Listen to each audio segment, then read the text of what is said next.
morning, everybody. This is Don Anderson. I'm the chair of the Planning Matters Subcommittee, and we're opening our November 4th meeting at 10:30.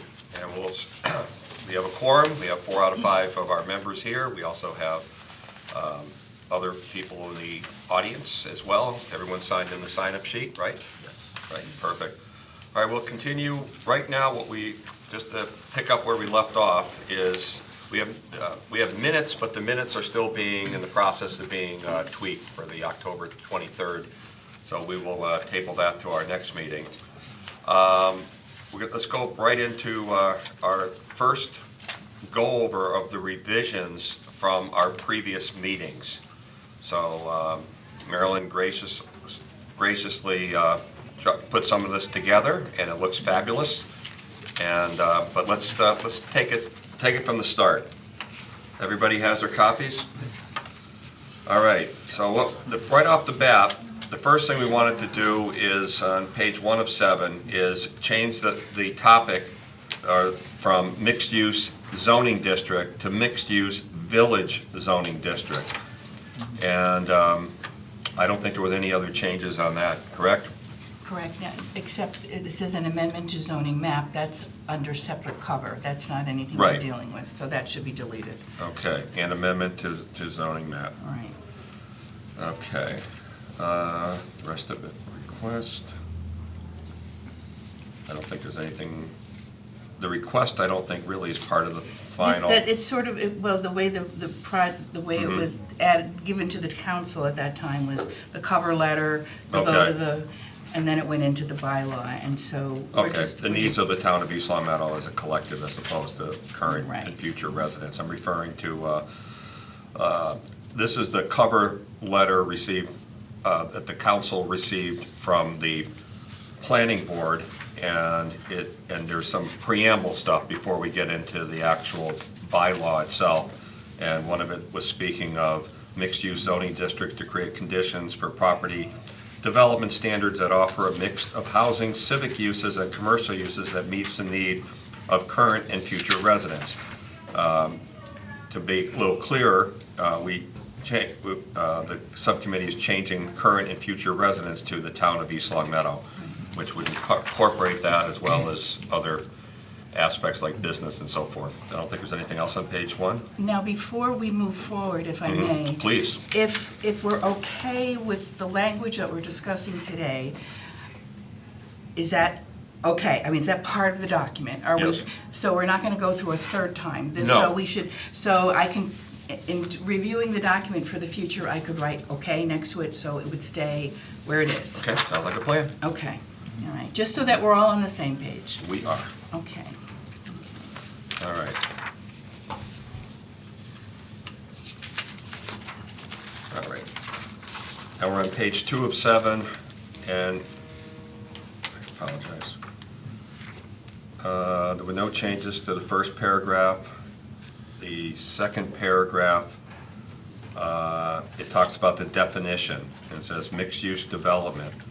A development consisting of a mixture of residential, commercial, and business uses and business types, including single-family dwellings, townhouses, multifamily dwellings, with or without attached business or commercial spaces. The word attached was an add-on.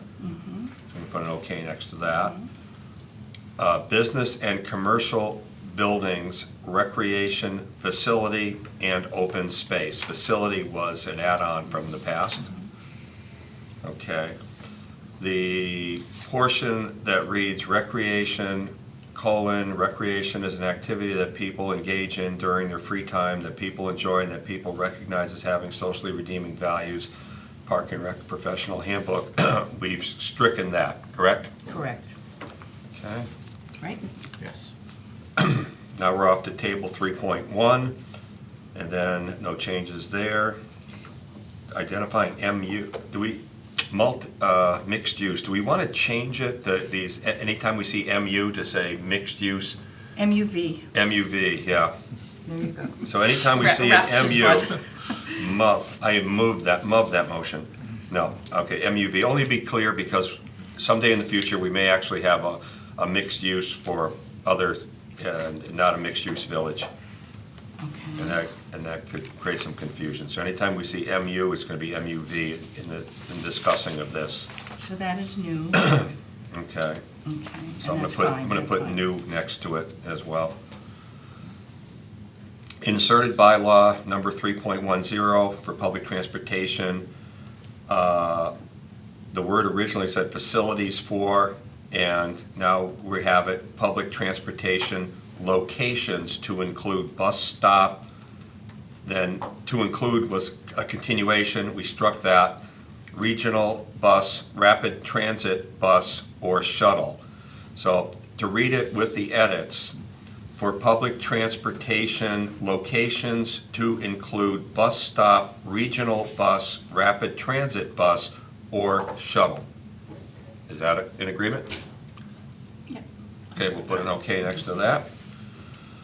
3.2, we got, again, another example of I think we can agree that anytime we see MU, it's changed to mixed-use village. So another MUV, new, and, So we would make that mixed-use village district? right, MUV Okay. district. Okay. Okay, the next one is the zoning map, and we struck that because the thought is that should be a separate submittal, not part of the mixed-use district bylaw creation. Is that, we still in agreement on that? All right, section 5, special use regulations. I do not see that we made any edits there except for the spelling of East Long Meadow. So it said on the bottom, Easting Long Meadow. That was just, obviously, just needs to be corrected to East Long Meadow. So that's the only change there? Yes, Okay, I'm good. sorry. Yes. All right. I was thinking. All right, and again, we see the word mixed-use district, so I won't have to sound like a broken record. Anytime we see that, it's going to be changed to mixed-use village district. And that's true of anything in this entire document. All right, now we have mixed-use development. Do we want to change the word mixed-use development to village? I mean, does that flow, or what's your thoughts on that? And this is item 1, general description. You know, I'm thinking, we've talked about the size in previous discussions being the minimum of 40 acres because it's being considered a village.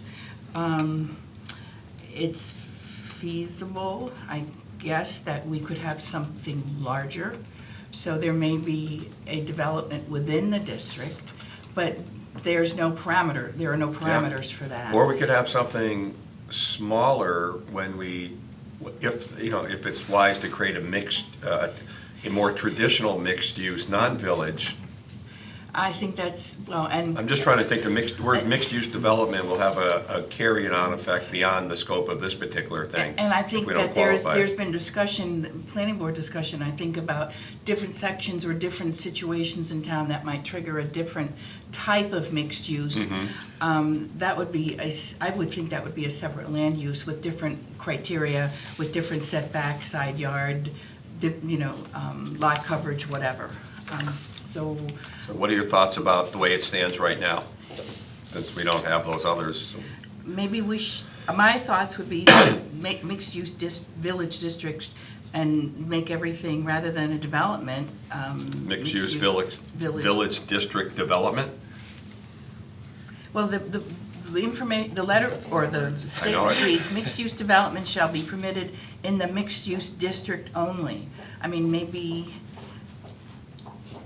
we shouldn't be so particular about that. It says what it says. Well, I'm just saying that if this becomes the law of the land, and in the future, if we want to have another type of mixed-use development, we may have already unintentionally or intentionally addressed some of the terminology of that other use by already creating definitions on there. Whereas my thoughts were maybe find a way to keep this discussion focused on the village and then revisit things in the future when another type comes up.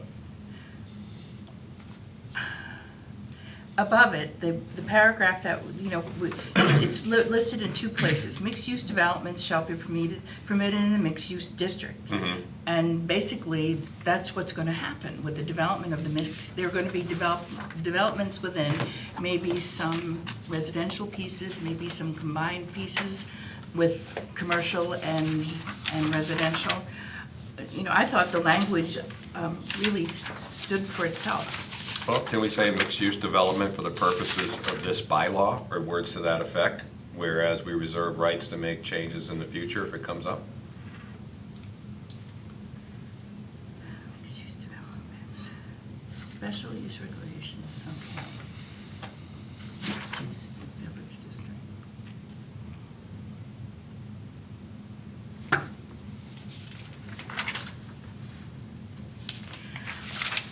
I like the language just the way it is, just changing mixed-use district to mixed-use village district. Because what it states below basically carves out the need for special permit and site plan review and design review within a proposal. So I'm just playing devil's advocate here. Future Planning Matters Subcommittee is now looking at a mixed-use project or development of bylaw for the center of town. And they're going to put the bylaw that says, mixed-use development as defined in section 3.2-1 something. Are we giving some legs to this for the future that wasn't intended, that we want to just reserve the right to redefine it?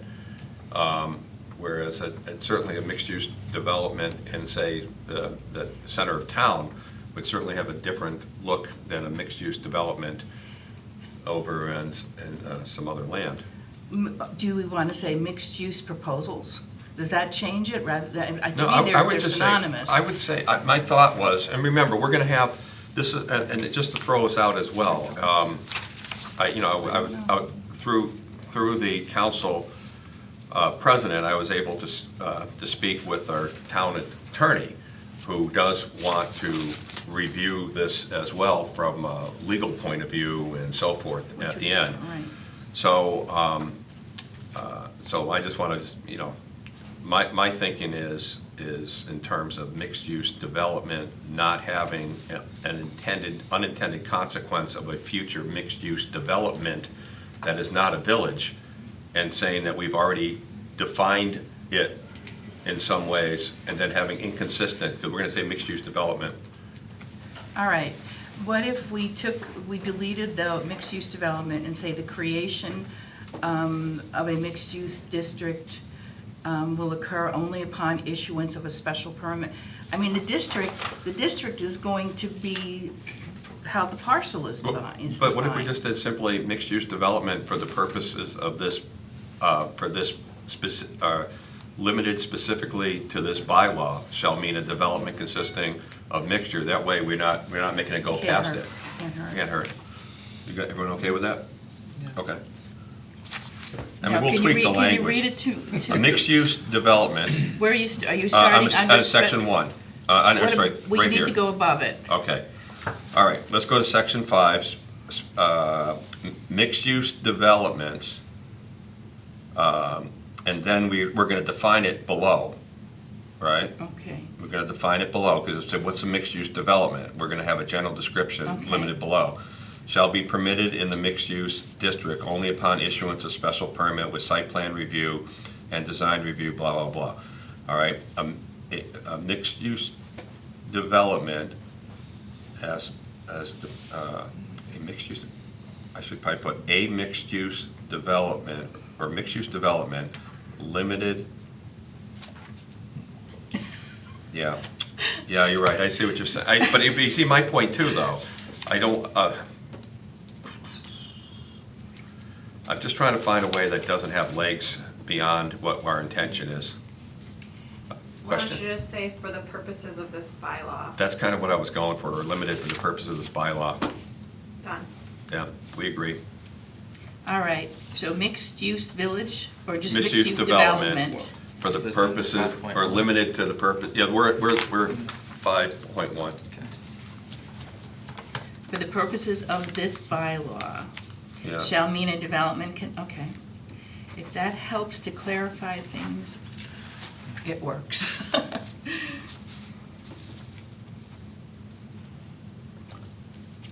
Right, I think just keeping it defined for the purposes of bylaw or limited in scope to the bylaw or whatever, that's all gonna work. Okay, so. Is that okay with Yep. everybody? Okay.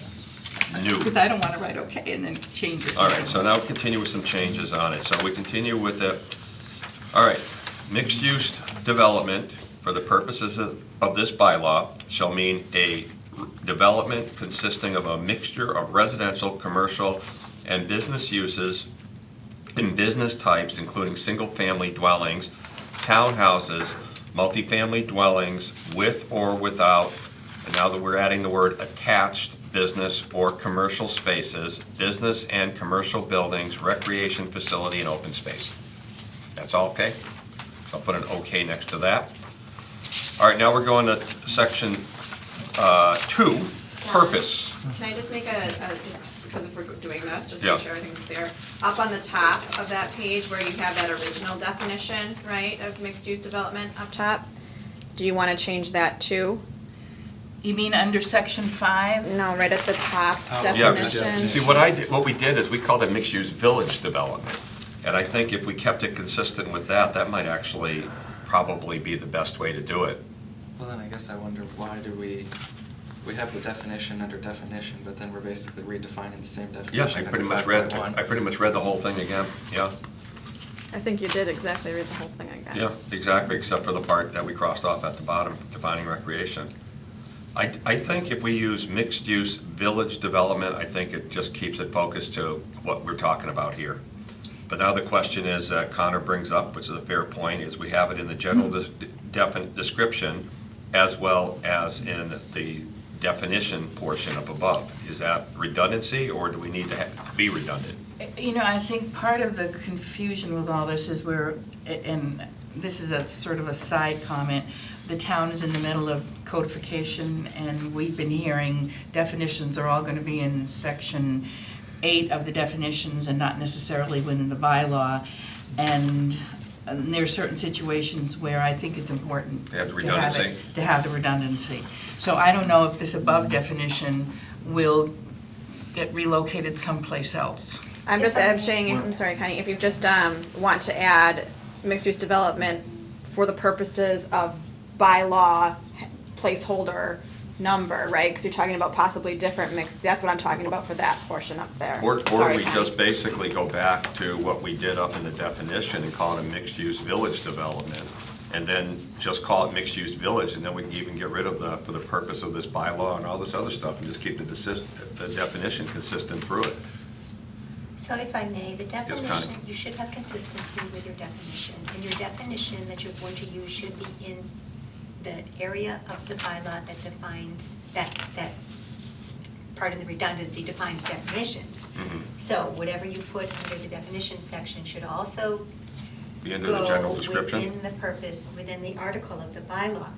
What happens is when you amend a bylaw, someone forgets to look at the definition. So you want to be careful that there is consistency throughout. So whatever, again, if you put that definition in the bylaw, in the article, Mhm. and you make a change or an amendment to the definition, you will get challenged on a technicality. That's why there must be consistency. And I know in the past, with all due respect, you've incorporated definitions within the article and also within the definition section. But again, whenever you make a change to your bylaw and a developer comes in and says, but it says here, blah, blah, blah, but it says there, blah, blah, blah, which is the correct one? We want to do that based on this. Right. So we have our definitions. You can talk about the mixed-use development, but you clearly want to define it in the definition section. So I think what we need to do is make it unique to what we're focusing on and not have mixed-use developments for other matters that are not before us. And case in point was the planned unit residential bylaw that has a definition for multifamily. Mhm. And I brought it up earlier in the discussion. The multifamily definition in the planned unit residential text of the bylaw is not the same as the multifamily definition under Section 8. And because they speak to different things, you know, our planned use residential multifamily bylaw or definition speaks to a development of, you know, that's would be the elms.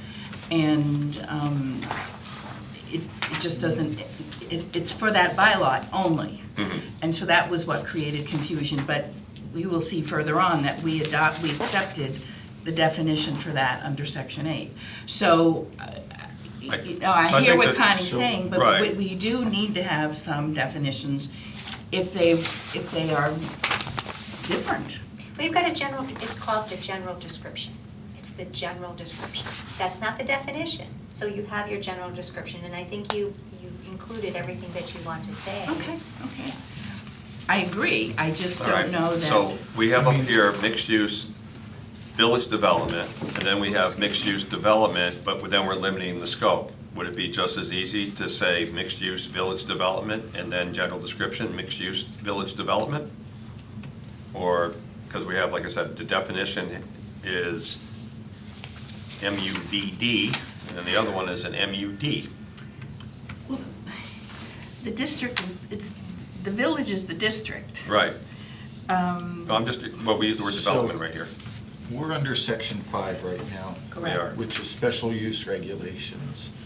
So what we've done in the past under special use regulations is we would list this as the mixed-use village development district, and then we'd go through general provisions and what's allowed within that district.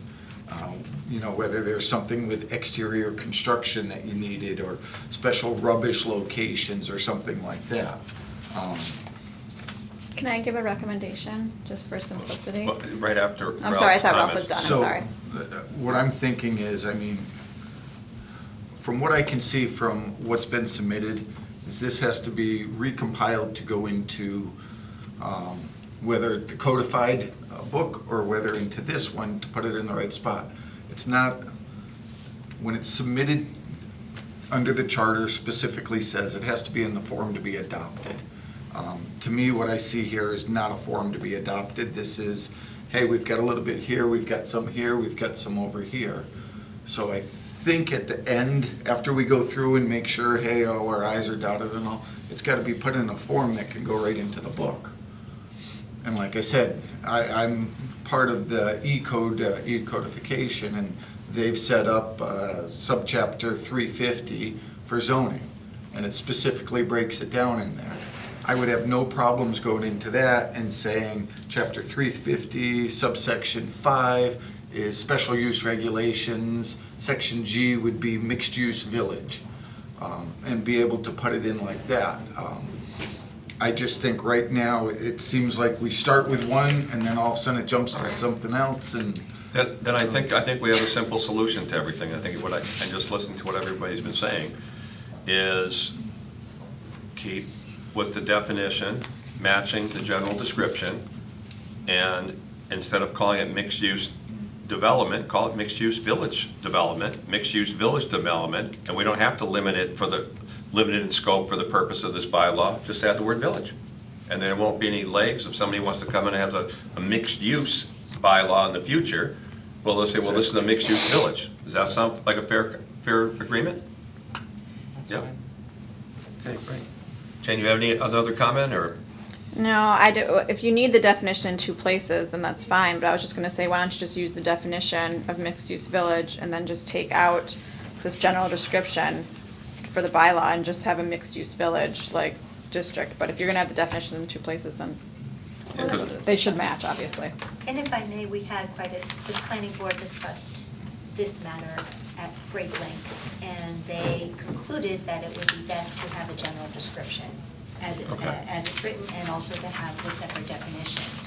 And I agree with what Counselor Page is suggesting, but we didn't have any numbers to use for Exactly. the general code, so we just numbered them accordingly chronologically. But once we have them, we'd be delighted to format it correctly or according to what general code is assigned.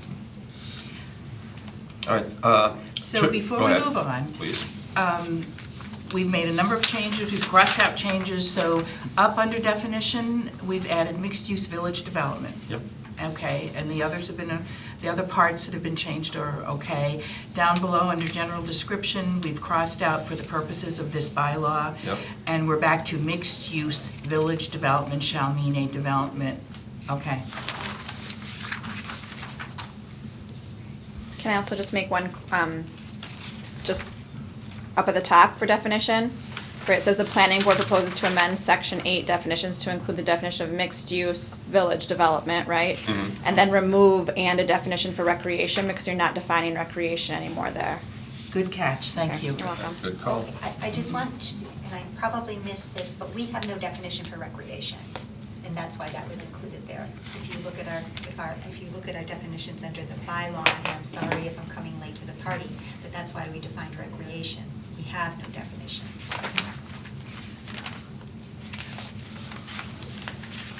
That's not, that wouldn't prevent the planning board from including the definition of recreation just as an addition to section 8 for other That's- purposes, but we felt that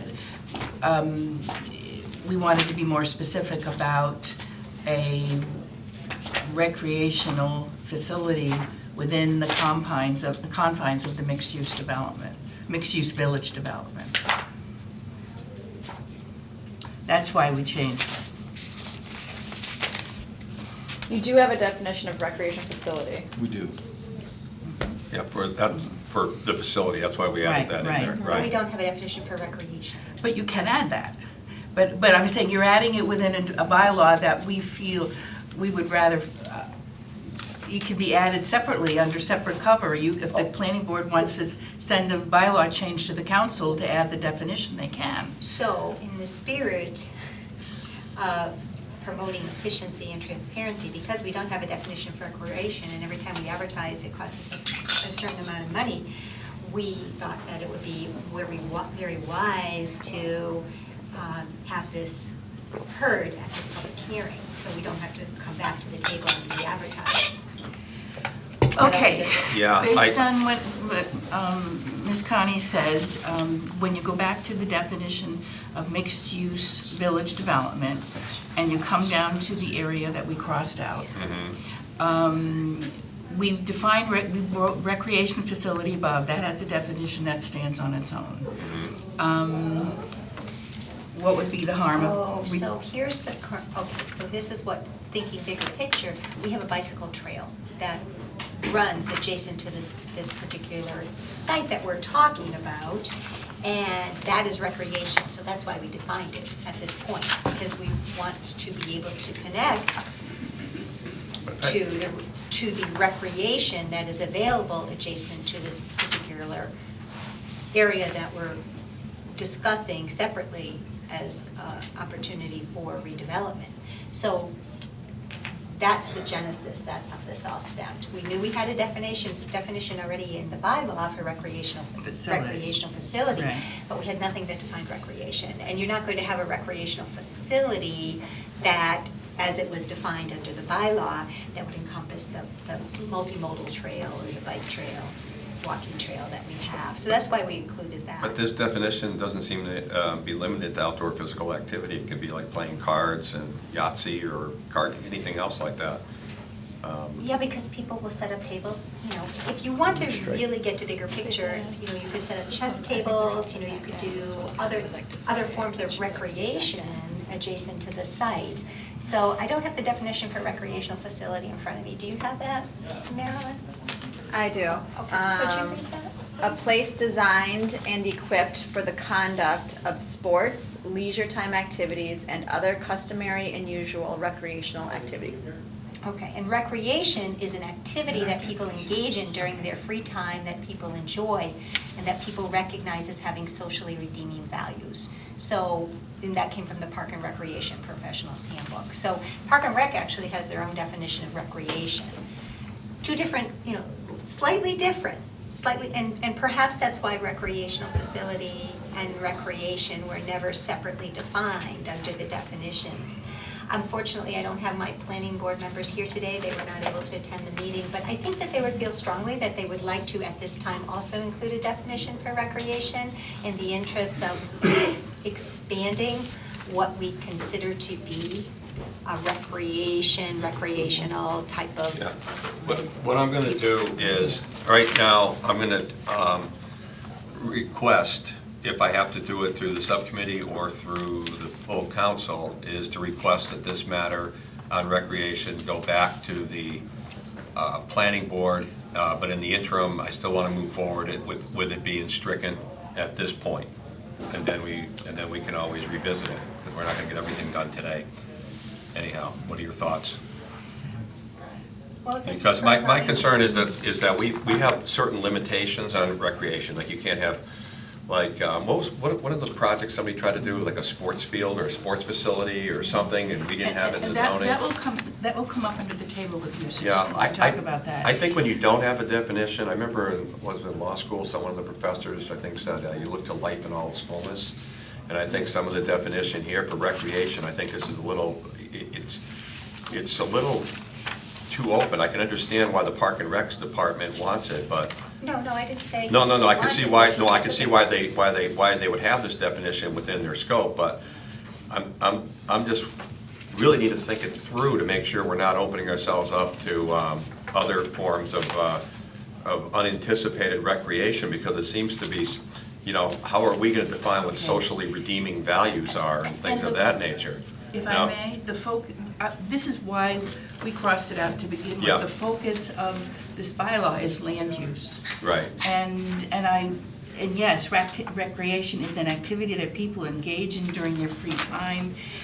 We just felt it didn't speak to no, what we were working on as a bylaw for the town for mixed-use development, land use, structures, uses, within those structures. right.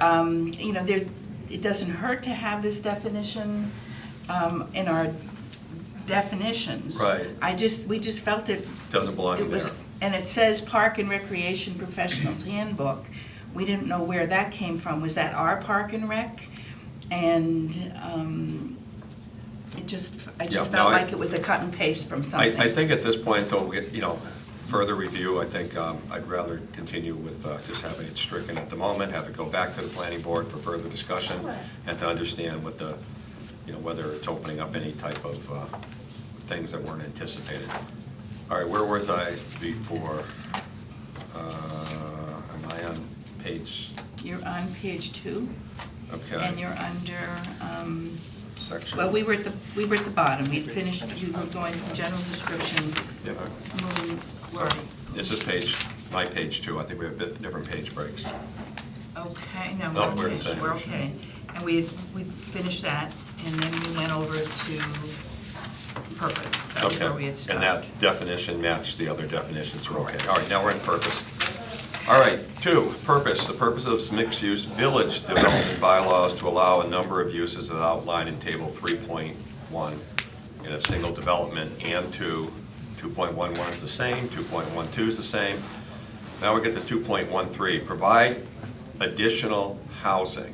And then this is where we need to deal with the inclusionary housing, which is, I think, something, especially when we're dealing with almost 500 units, that we need to really firm that up and get some language in there, and also parameters on that.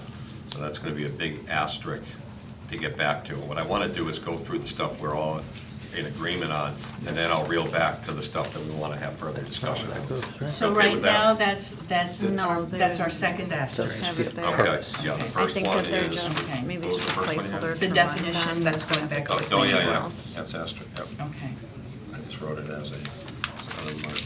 All right, so 2.14 is the same. All right, 2.15, the way the original draft was to promote the redevelopment of legacy industrial sites.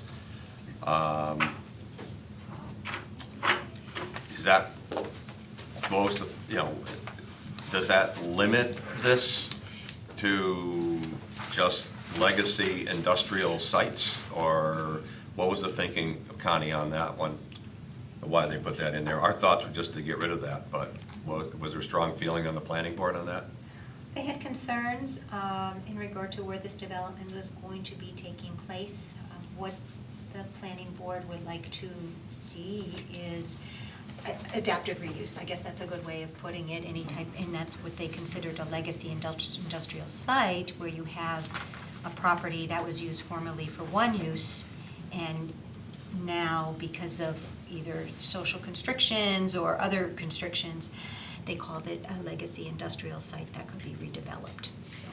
Doesn't that kind of reek of spot zoning, if it seems to be that the only thing that could fit would be an industrial site? Would somebody else want to do that? I mean, Well, there are already going to be maybe some questions already on This that time, subject that's as the it only is. legacy industrial site that we have in town. Yeah, and we're doing a zone change just for that. I just think when it gets reviewed by Kevin's office, that might come up as so. I just want to see what the thinking behind the planning board's thinking is. And, I mean, don't you agree that that could that the only site that we have, it would be just this one site, and wouldn't that lend Right itself now. to spot zoning? My concern, if I may. Please. Or our concern when we reviewed this initially, other than promoting the redevelopment of legacy industrial sites, we understand that there is a need, a particular need, but this is a bylaw for the town. Mhm. And there is some discussion about the value of industrial garden park land. And the message, we didn't want to send the message that the redevelopment of any industrial garden park land it would be encouraged Mhm. under this bylaw or under this district change. And so, while there may be a situation that currently exists that speaks to this, we don't want other sections of our industrial garden park to think, well, we want to redevelop. Yeah, because for this. it almost suggests by using the word promotion is that we're raising, commercial and retail and home ownership to a higher level than manufacturing and industrial. And I don't think that's a message that's why I wanted to hear what the planning board's thinking was behind it on there. Any other thoughts? I'm still fine removing it. So am I. Me too. Sure. Okay, for agreement, so this is gonna be moved to an okay. All right, 3. The original version says, uses allowed by special permit. And this subcommittee suggests, in a mixed-use village development, the following uses are permitted by right. Okay, so we would delete the original version, uses allowed by special permit, Correct. and then replace it with, in a mixed-use village development, the following uses are permitted by right. Correct. Single family. Because the situations below, Mhm. the specific uses are not under special permit with it, single-family townhouses, multifamily, those issues are not under special permit under normal circumstances, and it was a little confusing. And that's why we eliminated uses allowed by special permit and created a new number 3 in a mixed-use village development. The following uses are permitted by right, so that they don't have to come for every single-family house for a special permit. Mhm. If I may, I think what the planning board's intent was to say that this is the mixed use, we'll call it the mixed use zoning bylaw, was allowed under special permit. So Which is- every application should be coming before them for consideration. Doesn't And these say are that. the types of development, the types of uses that would be presented to the board for consideration, and that way there could be a balance. They could look at they could evaluate each application. So they called it out as being under special permit. So if you say it's by right, someone could come in and just say, I want to do this, rubber stamp it for us. So this just gives them greater discretion in reviewing the application. Remember, there's site plan review and there's special permit. I understand. Special permit allows them to have, So I see your point. I'm It's trying to the think it planning board's through. point.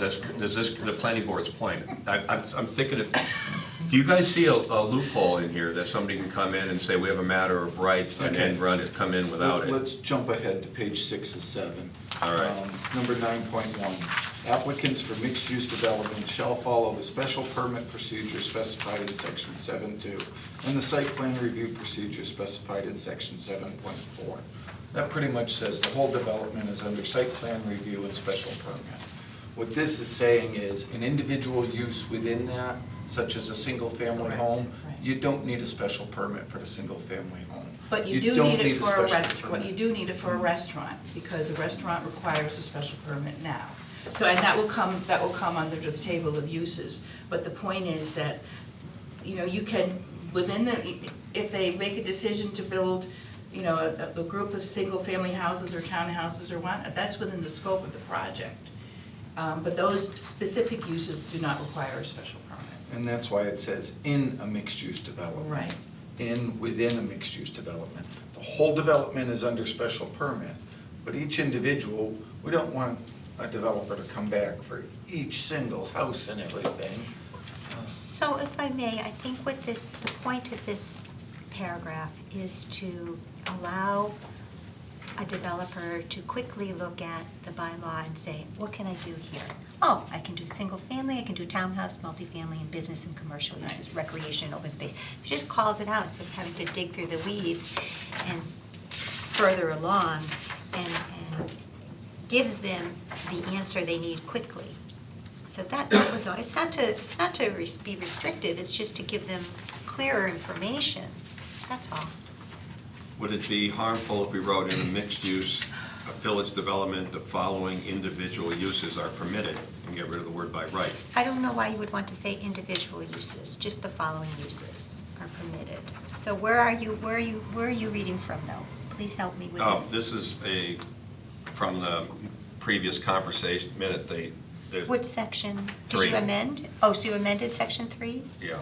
Ah, So originally it said uses allowed by special permit, and then Which we replaced with, deleted. in a mixed-use village development, the following uses are permitted by right. oh, okay, so that's why, again, that's why that section 3 was written, again, to make it easier for somebody who was reading this bylaw to know what they could do.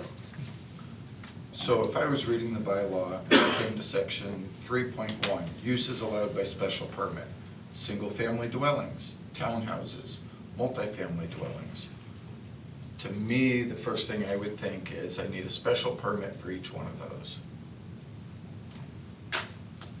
So I think we've alleviated that and said, those are done by right. The whole And maybe- development is under a special permit. Okay, so you've amended it somewhere else? Where, okay, so just in I'm gonna make a note there. chronological order, I'm just reading like that. I'm just looking at the general description, which is section 1, under the article. The purpose, section 2. 3, section 3, under the article, uses allowed by special permit. So are you saying further Yep, on and then down? Under where- that, you had 3.11, single-family dwellings. Right, but So where? when you read that, it sounds like a single-family dwelling is allowed by a special permit. And if we want to keep this simple, what we're saying is all of those listed are allowed by right. The development is a It's special under permit. Right, so where did you put, okay. And if you want to know where the development and all is, that was under, on this document, it's 6 of 7, Just leave it this way. procedures and Get rid of this. pre-application Just say review. mixed-use development. It says applicants for mixed-use That's what I was development saying. shall follow the That's what I was special about to- permit about procedures to say. specified in 7.2. Yeah, Marilyn and I were just chatting, and we were on the same page. I just crossed it off my own notes. In a mixed-use development, the following uses are permitted, not to say by right. Just permitted. And I do have a side note here, when we send this over for review by the town attorney, I want to say town council, because I don't keep spelling every time. Does this allow a backdoor to avoid special permits? Be one of my side comments to make sure when they're reviewed.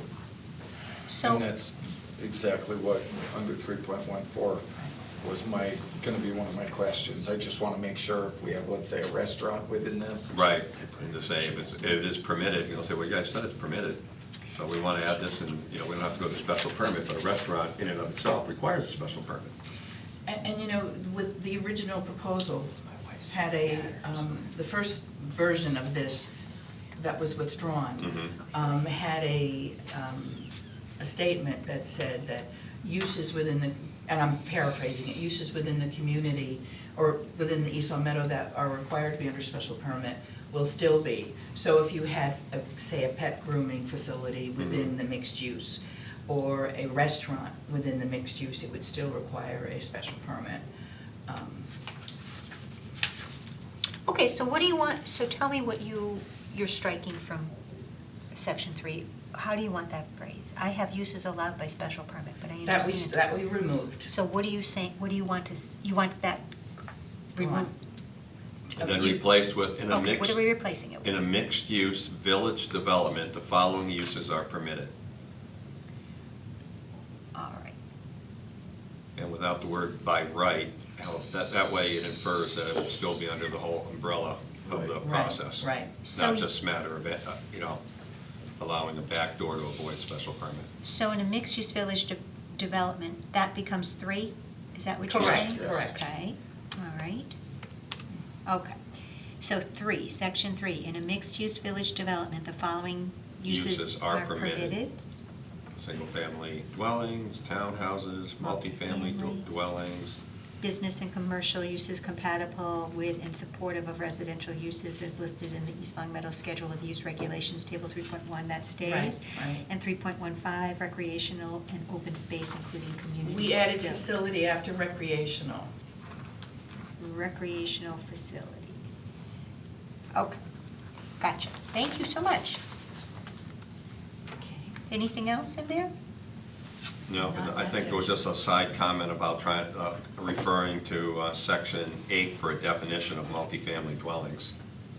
That was, and I was the one that brought that up, because the definition in 8 is different than the definition under planned unit residential for what mixed family meant. And so, and I had the 2 examples, and the one in 8 fit the description of what we're trying to accomplish here. And that's why we referenced that particular definition. Okay, Okay? thank you. Section 3.2, business and commercial uses.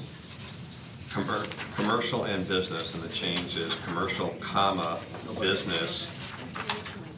Let me read the original version, then I'll read it. I think it's a little cleaner doing it. The original version is commercial and businesses and business integrate when, I'm sorry, the word, I have to separate the edits. Commercial and business integrated with residential uses as well as accessory uses as provided in the East Long Meadow Schedule of Use Regulations, Table 3-1 shall be allowed as follows. The edits from the subcommittee are commercial, comma, business, comma, when. No, and Right. accessory uses. All right, so with this, when is disregarded? Right, Yes. that was a mistake from my edit, which I caught after it went to Okay. print. So commercial, comma, business, comma, and accessory uses within the mixed use, well, obviously, village district, as provided for in the East Long Meadow Schedule of Use Regulations, Table 3.1 shall be allowed as follows. Is that okay? Yeah. Well, okay, that'll be. Okay, I gotta go, I have, because I was here for that. So you want commercial, comma, business, comma, and accessory uses within the Mixed mixed-use use. village district. Right, Delete integrated with residential uses as well as accessory uses. You want those deleted? Yes, thank you. Okay. Oops.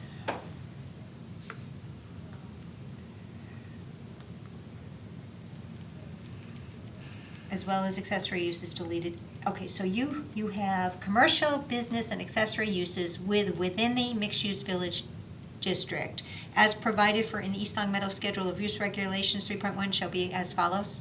Correct. Allowed as follows, yeah. Shall be allowed as follows, gotcha.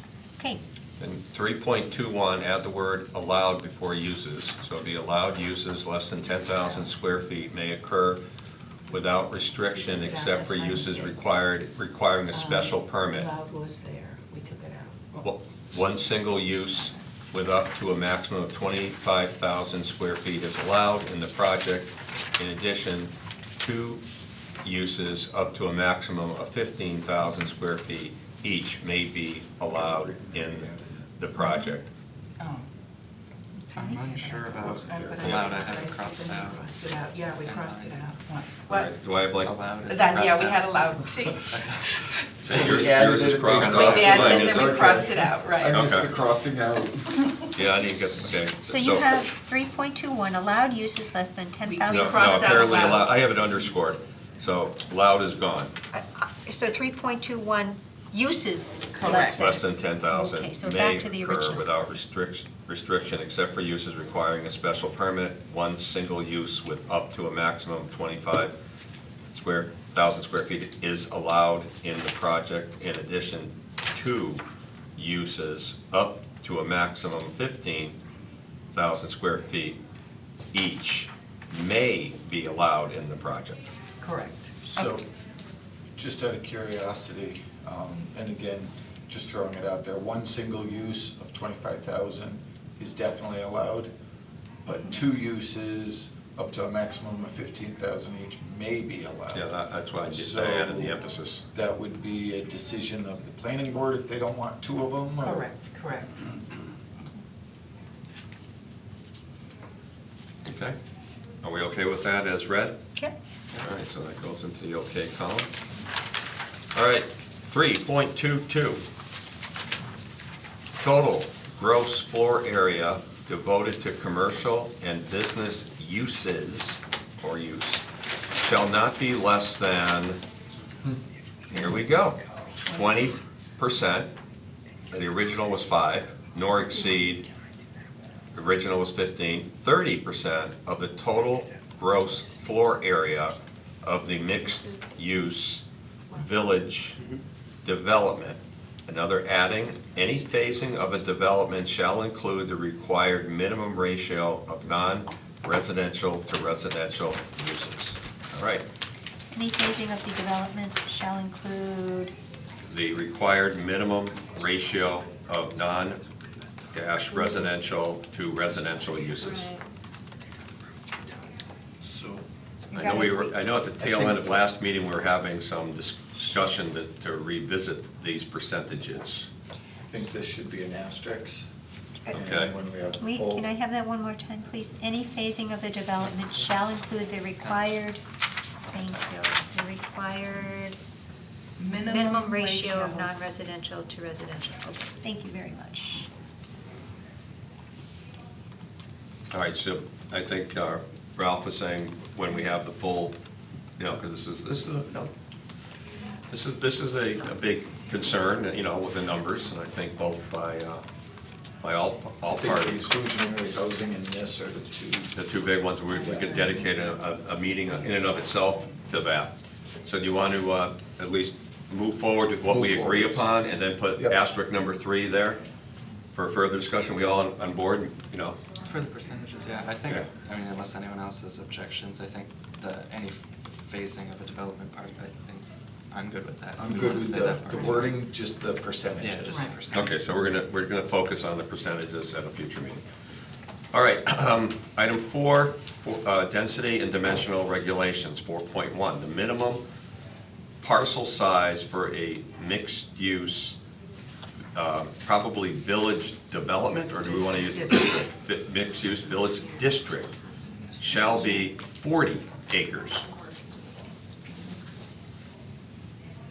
The max, do we have a we don't have a maximum use, right? 40 is the minimum, right? So say 50 acres and so forth, we're not gonna have it. It can be, They're talking about density, the second one.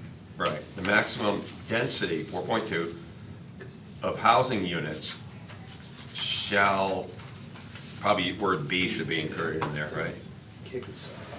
Shall be 12 per acre based on the area of the entire development. The original wording on it, the maximum density of housing shall, and again, I'm referring to word B, shall be 12 per acre based on the area of the entire parcel. That's the original. I would like to ask, if I may, that we put an asterisk next to this as well. All right. Because depending on how we move forward with percentages of commercial development, we need to just look at the impact of 12 per acre of residential piece. You know, we have in planned unit residential, we have 3 units per acre as a density. I can't remember what a planned adult residential is. I haven't looked that one up. The elderly residential district has a maximum of 200 units per development. And so I really feel that we at least have to have a discussion about what we're proposing here or anywhere else within the, and it would be the south end of town because that's where the parcels are. Okay. With respect to the impact of a high-density residential development with, it, you know, as I say, it depends, with a minimum of a commercial piece. Now, Ms. Connie gave us some information about some other areas, and I think that we discussed at our last meeting that you really can't have a cookie cutter formula for East Meadow versus Westboro versus Harwich versus, it all depends on the areas that you're working on and what you want to achieve. And one of your comments was the gentleman said that 33% of the development would be the commercial piece. I think his name was Jeff from Harwich, I'm not sure, it doesn't matter where he's from. But it you know, it just got me thinking about, you know, having this discussion again about the percentages. And if you're gonna bring the percentages down, that's the piece that offers the community a balance of a massive residential development. And if we are going to go forward with a reduced commercial piece, and I'm not convinced that 20% is bad. I'm not there yet, and because of how you develop it, how you build it. I mean, I see what's happening over the line in Long Meadow with the Long Meadow shops. I mean, that would be incredible in that area. That would bring a different momentum to that section of town. But a high residential development is not what we need. Mm-hmm. Okay. So we need to discuss So that. that's asterisk, Number at 4. 4.2. Right. All right, dimensions and setbacks, 4.3, refer to East Long Meadow dimension and density regulations, table 3.2. Leave it as is, right? All right, next one, 4.4, the maximum height of structure shall be 50 feet with a 4-story residential limit and a 3-story mixed-use limit.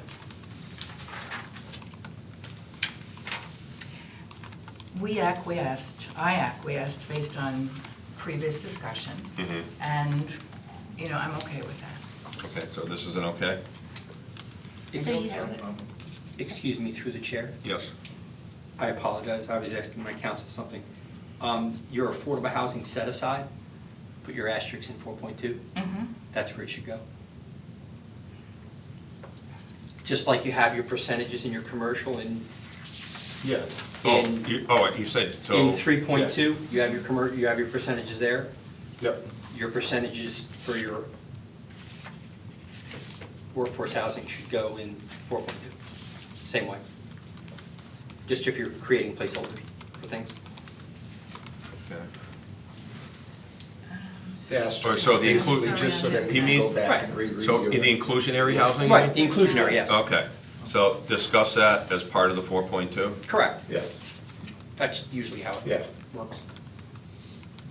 Okay, I'm fine with that. Thank you. Okay, all right, so we're okay with the 4-story residential limit, 3-story mixed-use limit. 4.5, building setbacks from parcel boundary shall be front 100, side 50, rear 25. I have a question, if I may. Please. Because when we go through the table of uses, you know, mixed-use development does not have frontage assigned to it, or a mixed-use district does not have a frontage requirement anywhere. I'm curious as to know why. Oops, I keep hitting this leg. Can I get closer? Yeah, because I know in an industrial zone there isn't, but this is, we have to not treat this as being just in an industrial zone, it can be anything else. So we should, Because there was the original proposal yeah, for the mixed-use village district. and you're referring to the table of uses right now. Right. There, it said frontage was not applicable. They gave a setback of 100, which we have, a side yard of 50, which we have, and a rear yard of 25, which we have. Accessory setback, it says not applicable. I'm just curious why those pieces were left out. Connie, any thoughts from the planning board of why, you know, we understand it's the industrial, but in this one, was there a reason that the board was not asking for any type of minimum frontage requirement? Well, if you have a parcel, we were looking at a 20-acre parcel, that would kind of define the frontage, the linear frontage. Okay.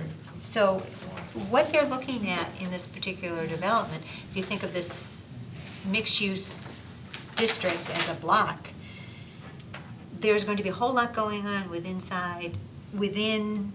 that block. So you want to make sure that you meet your front setbacks of 100 feet, your side of 50, and your rear of 25 feet, so that you can concentrate on that which is within. Yeah. Not so much, you're going to have accessory structures, but they're not, this is not like putting a garage up. You know what I'm saying? It's not like you have a plot of land or a No, lot. but what you can do is create areas that may have unintentionally, let's say you have a number of street, 20 feet or something, 25 feet over in the front, and you want to, and you have this land in the back that you eventually can convince conservation that it's buildable, and then you can just run it off a main street all the way to the back. I'll give you a great example. Yeah, give us one. Graziano Gardens has a 40-foot right-of-way into 25 acres into the back. So I don't think a development like this, but behind houses and all up on the street is what we were looking at, and that's why the frontage, the question came in. And the other question is, we have a huge lot right now that a solar farm's looking at that has no frontage. They'll access it through Connecticut. These are just thoughts and concerns going on. Obviously, this parcel has, this development that's being proposed down the road has plenty of frontage everywhere. It's just something, trying to think outside the box to cover everything, and I don't know if we can always do that, but. I would also think that frontage would lend itself to the commercial piece. If you hide it, people aren't gonna know it's there. You know, if you have an Yeah, they're access gonna- road. they're Can we Why- quote that? I'm sorry. Write that down. Yes, it's true, I mean, No, frontage. I'm, Yeah. no one is happier to hear you say that than me. On one thing we See? agree. No, we agree on lots of things, you're doing great. Okay, so if I may, when you have a mixed-use development, you're going to be putting in private roads, okay, for access and ingress and egress. So you don't necessarily have to be concerned about what the frontage is, because that which is in the interior of the lot is going to be maintained by the developer, not by the town. We don't want to accept those roads. We're not. It's not the point. That's not the point, No, the point is, as you mentioned with, like the former Lombardi farm that Graziano has I am access to. familiar with that parcel. Yeah, so when we're looking into that, all right, you could be creating, people could have very small frontage, and they can go all the way in the back of, it creates more of these than maybe master plan or the planners really intended, because you could have a residential piece that has 40 acres of woods, and you have zero frontage, except for enough for a street. And you Right. can now all of a sudden develop back there in the midst of a residential unit with this change. I don't think there's any objection to having if I- a reasonable frontage requirement. Well, if I may, you can develop anywhere if you put a street 250 in. feet. Deal. You know, no. Nope, not happening, no. You have to be realistic and think about this. Let's just look at subdivision. You all were on the planning board, right? Yeah. So you have a parcel of land, and we're just gonna use this to compare, it's apples to oranges, but Except you we have just to said that create. they don't have to put a street in, because a street, the town would accept and have to plow. So they're gonna be putting a driveway in to their Right. development. From their frontage. But if you require the, so back to the parcel that you were concerned about, that the Graziano zone, and I don't even know if we should be talking about, but that particular parcel. If Mr. Developer wanted to put a road in off of Elm Street, there's nothing that says you can't, because you can. Likewise with this What mixed. about a driveway with a 25-acre mixed-use development? I would say that the planning board would say, Mr. Developer, you need to put a road in and bring it up to road development standards that are acceptable to the town of East Long Meadow. And then you create your frontage that way. But this is a mixed-use development, it's a different animal. So again, think back in terms of that block.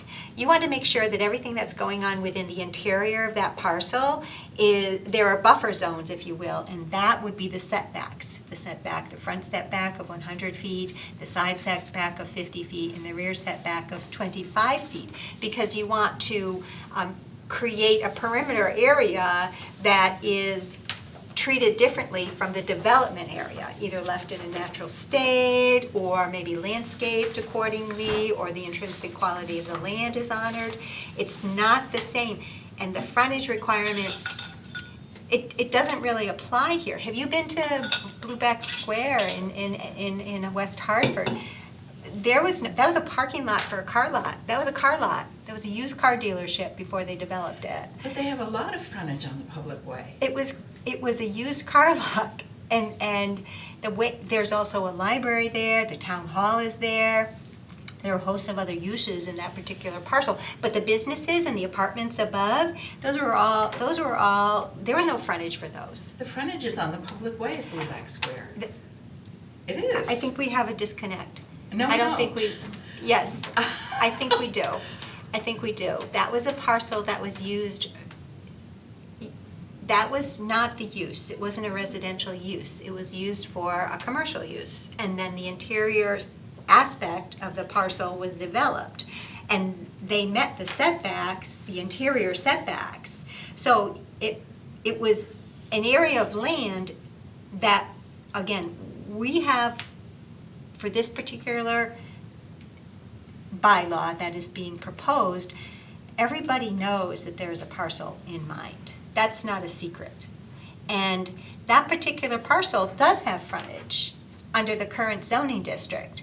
But what the developer wants to do is develop the interior of the parcel. And if you were to stretch out all of those businesses and all of those houses, or all of those all of those used for residential, be they townhome, condominium, apartments, if you were to stretch those out along Shaker Road, if you will, you'd be into Connecticut. You'd never meet the frontage. And that's the difference. Why That wouldn't is you the meet the difference frontage? between, Yeah, why wouldn't you, yeah. Parcels, because the you're parcel's the whole lot. that's the. It's not being all subdivided into little, No, so you're creating a development in the interior lot, akin to what you're doing with a subdivision. You've subdivided that former parcel that had frontage on Shaker Road, if you will, and you're putting in housing, right? And each of those individual lots met the frontage based on the new road that was being created. So with this parcel, because it's a different animal, it's called a mixed-use development, they're taking this one large parcel, and they want to do all interior development akin to what you see with a subdivision, but we're not looking for frontage because you're going along a road because that's not the nature of this type of development. This type of development is to present something that has different uses, that makes a creative use of the land. So I guess I can't wrap my brain around why you're looking for linear frontage along a road when they're not using that road. They're creating develop inside the parcel, and everybody's gonna have a different address that's unique to that particular parcel, particular to that use, be it commercial or mixed or residential. Just like your condominium, But where it's you live not- on Elmcrest. I do, and yes, you are correct. We have an access road, but we're all residential. The piece that is the biggest struggle with the mixed-use development, as we all see it, is the commercial piece. It has, there are parts of it that have to be visible, on the public.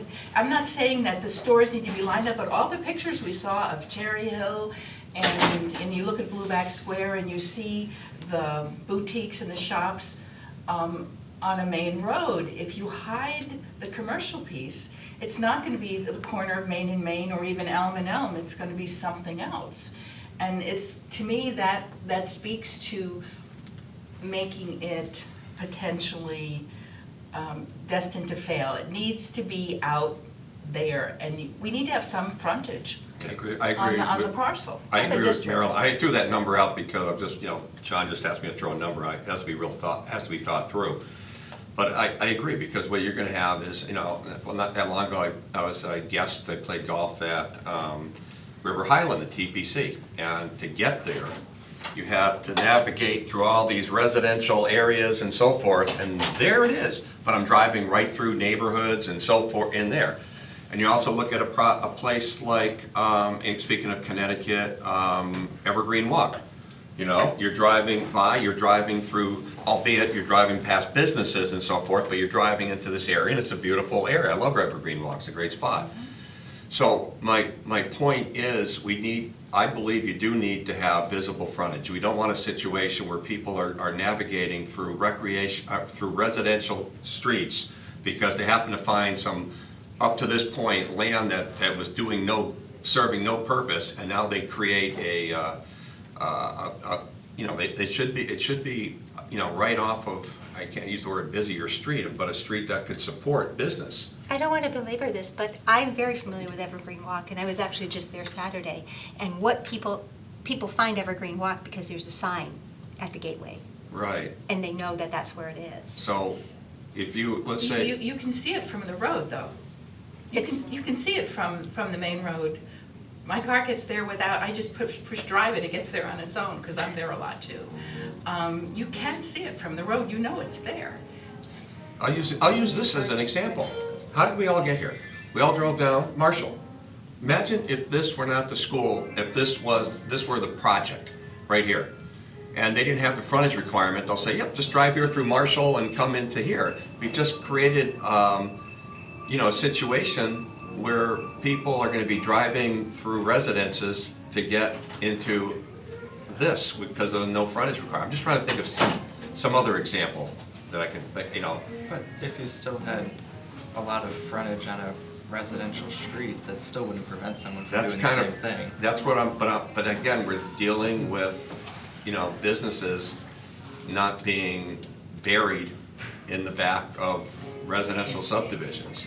That a business is on a more of a main thoroughfare, like, for the sake of discussion, with, Chestnut Street is, and so forth. I guess I don't see the point of having the frontage, and forgive me, but again, I think maybe that there's a disconnect here. You have a parcel, you have a land parcel, it happens to have, let's just say it has 250 feet, because that's where it is. But you're not so much, and I don't think any developer would want to hide their commercial uses behind a closed door. I think that they would want them visible, and that's done through the gateway signage, and that's through knowing that you have commercial development in the front, and you're hoping not only to drive there, but to walk there. You know, we're trying to move away from driving our vehicle. We hope that the people Well, within just because this they have the mixed-use frontage development. doesn't mean they can create, you know, a bigger buffer landscape. If they want to create a street that goes back there and, Which is what Evergreen has, is a larger landscape buffer. right, and maybe, but if you didn't have that, you could actually, you know, keep the industrial facility and turn it to warehousing and then put it out behind there. Here, at least it lends itself with the frontage of developing and creating a landscape like Evergreen. I guess, you know what, that You would want- be, You guys want to table this for further No, discussion? Actually, I'm still we should be thinking discussing that once we get to the table 3.2 anyways, correct? Well, it's all part of the same Yes. information. Yeah. So let's talk about frontage. We'll talk about that later on that one. All right? Let me just make an asterisk over here too with frontage. I actually had a note there that you were removing that entire section because it was redundant with the No. attachment to the thing. No. Oh, No, that was a okay. mistake. All right, where was I? 4.2, 4.3. We're up to lot coverage. All right. 4.6. 4.6, lot coverage. Just draw a little. 100%. Maximum 60% impervious, which includes the building structure coverage. Maximum 40% building coverage. Minimum 40% green space, and here's an add-on, comma, 20% of which shall be open space. Still gonna work on definitions there. There was a We're big talking discussion about about that last 20% time. of the right? 40%, I'm trying to Yes, remember. yes, 20% of the right. 40% shall be open space, green space. Okay. All right. We still need definitions, so we need to make an asterisk there anyway. For definitions. Right. All right. a definition for impervious building and No, green? for green No. space and open space. Didn't I send that to you? You did. Yeah, I think which, And I think that's what sparked the discussion at our last meeting, which you were unable to attend. We don't have the minutes in front of us, so I can't recall exactly how we got to that point, but we decided that 20% of that 40% green space should be left as open space. So I think that's a great idea because people do get confused between green space, open space, impervious, you know, so I think it's really smart to be able to pull it out. And I agree, I think that absolutely we want to insert those Okay, thank you. definitions, yeah. But we do, and so the green space and the open space definitions, being the kind of former planning board that I am, planning board member that I am, I always feel that it doesn't hurt to say it twice, and I would love to see that definition of green space and open space somewhere within this document. should we put the word minimum 20, what they want to put more open space in there? With the green space and open space, I have no problems with keeping that under definitions in section 8. Really? It's gonna be one of those, people are gonna get to it and go, what does that mean? They're gonna flip to the definition and it'll be there. I'm just thinking about being user-friendly and that the applicant would have to be looking at this section. Now, maybe the codification will make it easier, and that's a piece that I have no real appreciation of, because I haven't, or else on the committee, I'm not. So that might, address that, but for what it's worth. All right, so minimum 40% green space, comma, 20% which shall be open. Do we want to say minimum 20%? No, just. Just say 20%. That's why I was clear, because I know we were talking about definitions, and I want to make sure my question was asked. Okay, so we still need definitions, so that's another asterisk over here. All right, 4.7, area of landscape buffer, see business district buffer zone 3.331.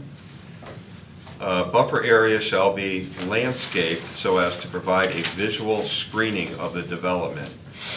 A, minimum rear, 25. Minimum side, 25, minimum front, 25 feet. C is an add-on. There was lots of discussion about that with and the developer, chimed in and we were all in agreement with that when we wrote it. Okay, So, Mr. Chairman, yes. you had asked me for an example Yes, please. of a 25-foot buffer, et cetera. So, great, we provided one. Thank you. I had that bigger too. One of the exhibits to that. And Don, I'll send that to you.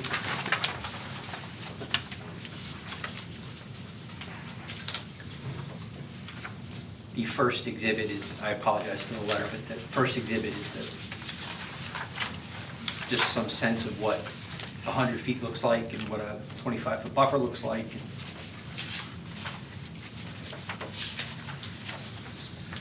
Gosh, I need your glasses, Ralph. I might have, need to be a little stronger also. I have a couple of bigger ones too. if No, you'd that's like. all right, I have glasses. So Fairway Town Center is your first example, right? Yes.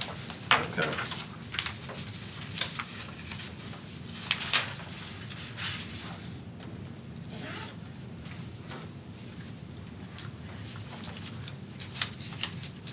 And this project's already totally built?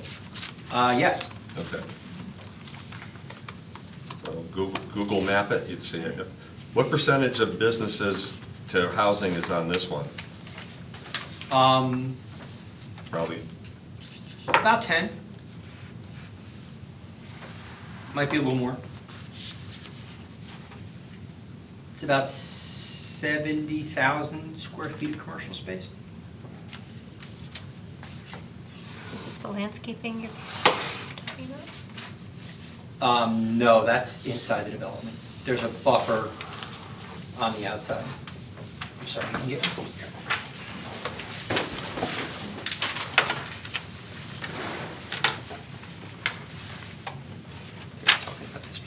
Oh, yeah. Thank you.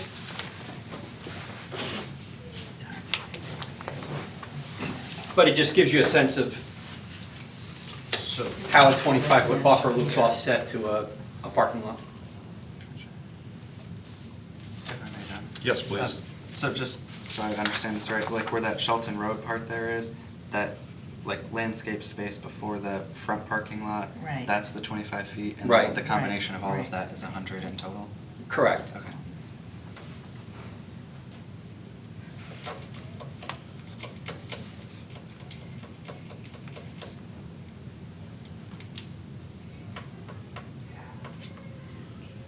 Just gives you a sense of the relative proportion of the different types of things. so did you do a raised planting bed in the front so that from the Shelton Road, you really don't notice the cars, but you notice all the buildings? Yes, it's raised a little bit, maybe only 2 or 3 feet, because Stelton Road is actually lower Lower. than the development, so So basically, when you're driving down Shelton Road and you turn and you look, you pretty much see buildings. you see don't building, not parking. cars, right?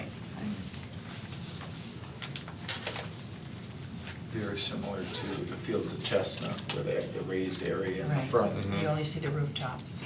Right. And one of the things that, and I'm giving away all my secrets here, but Please. one of the things that we usually do is actually punch a couple of pedestrian paths through to give you some more view corridors to kind of look through, and makes the retailers feel better.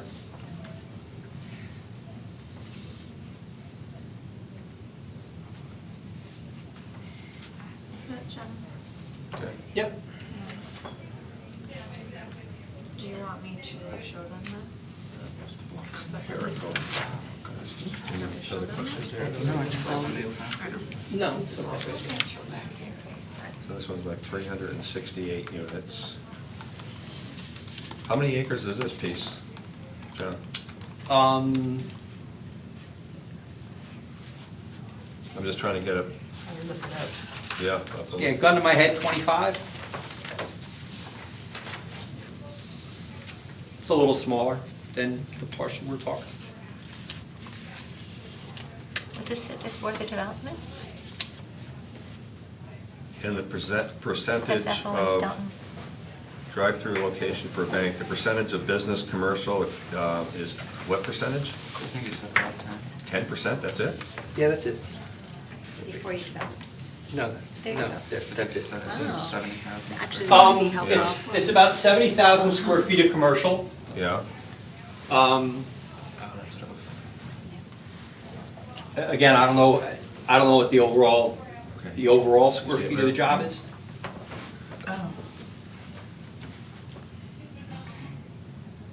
Does that Google Map picture that we're seeing reflect it today, or is this pretty much, if you could point it at the camera, Connie, that would be great. doesn't look like Cherry Hill. The intersection's finished now, so it looks a little better than that. I This was gonna say, it September doesn't look like Cherry 2018. Hill. No, it's, again, the corner piece is literally just finished. Even Bank of Princeton isn't there yet. And all the road improvements were just finished, so the whole intersection is now brand new and widened out, et cetera. John, as I'm looking at this example, this top piece back here, my assumption is those are all individual residential units at the back? Yeah, they're townhomes. Townhomes, okay. And obviously the drives, do any of them, just for the sake of discussion, have garages in them? Yes, Okay, all of them do.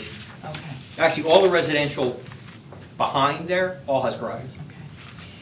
The large, okay, then the section below, where you have a large building, I'm assuming those are multifamily, 2-story, 3-story? 4-story. 4-story, Can I show okay. you those? I think it shows on the concept plan. Yeah. Here, Mary, when I Apartments. just brought up the concept plan, excuse me, I'm sorry, and it shows kind Oh, of what no, exactly we're that's talking good, about. no, I appreciate it, thank you.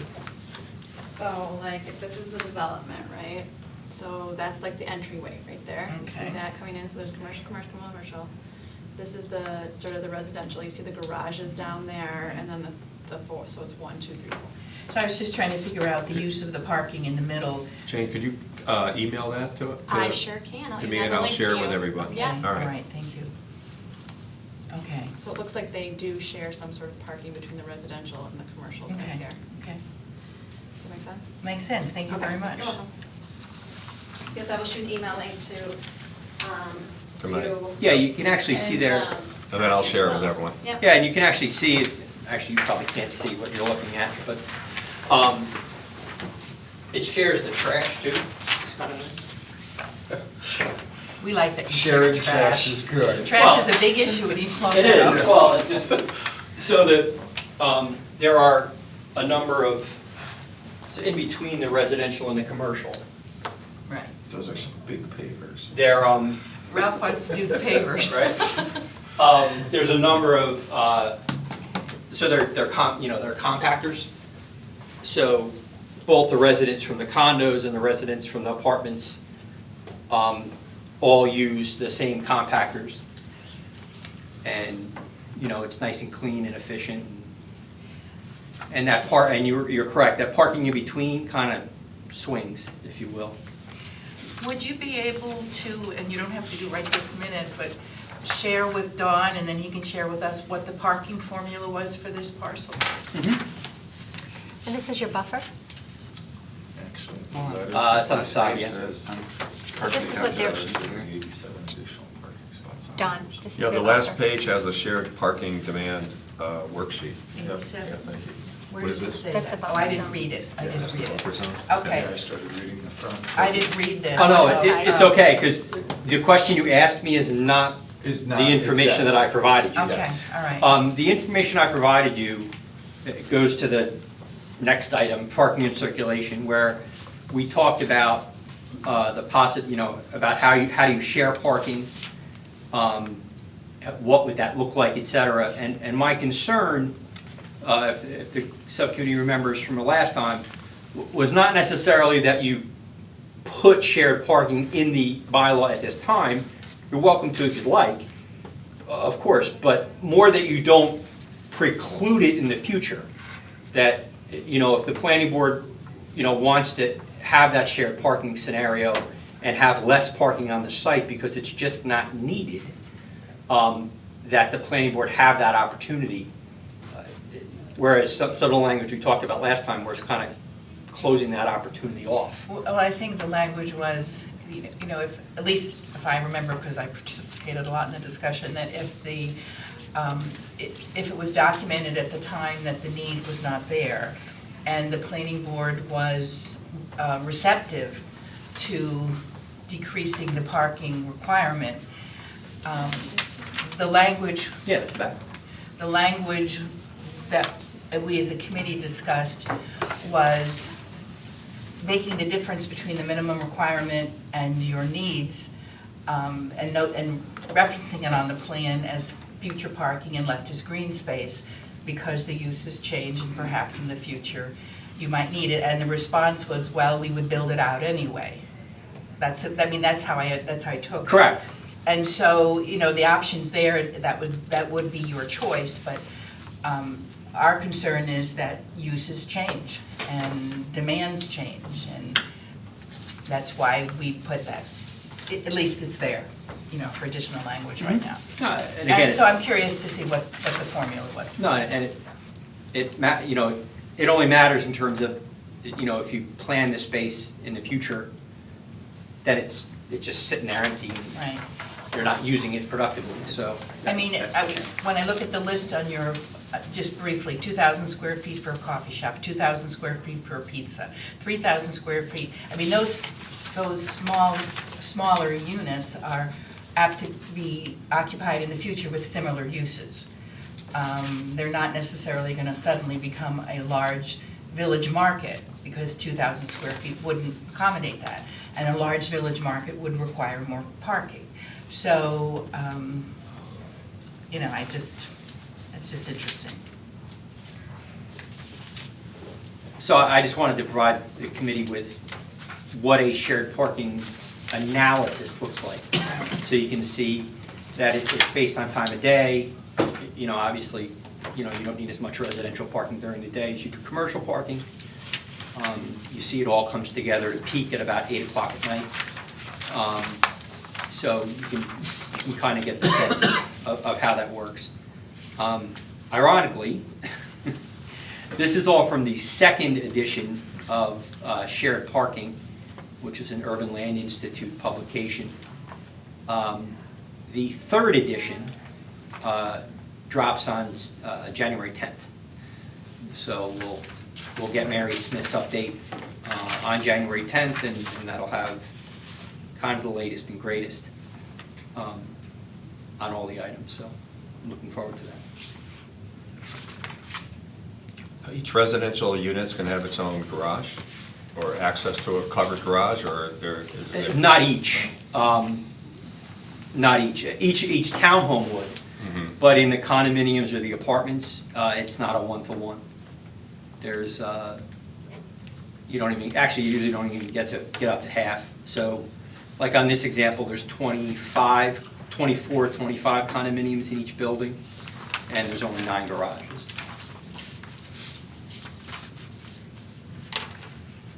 And you sell them. You know, with a condo, you sell a garage as a separate unit. Okay. It's unbundling parking.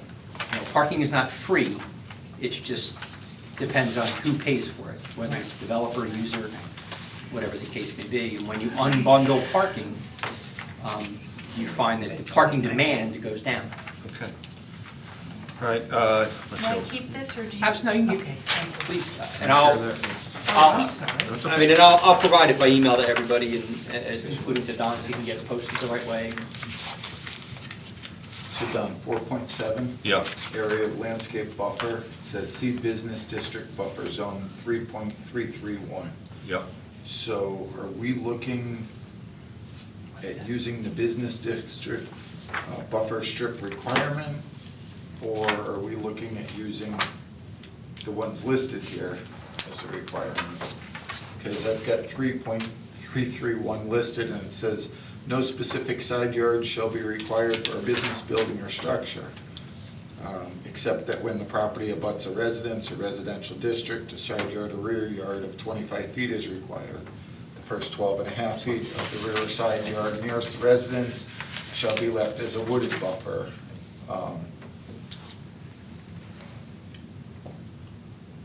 So are we looking at saying, hey, the minimum rear yard is gonna be 25 feet, boom, that's it, as what's listed underneath, under A, B, and then C?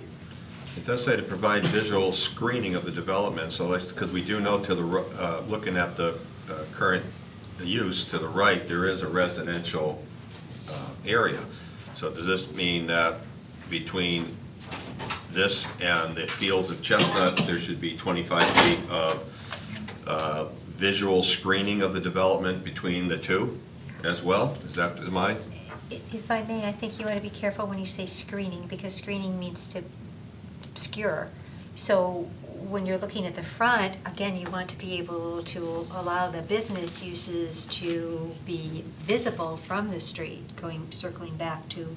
Did we add the word screening to it, or did that come into it? No, No, that that came. was there. That That came came from, to so it. that's probably why the planning board left that out, but I agree with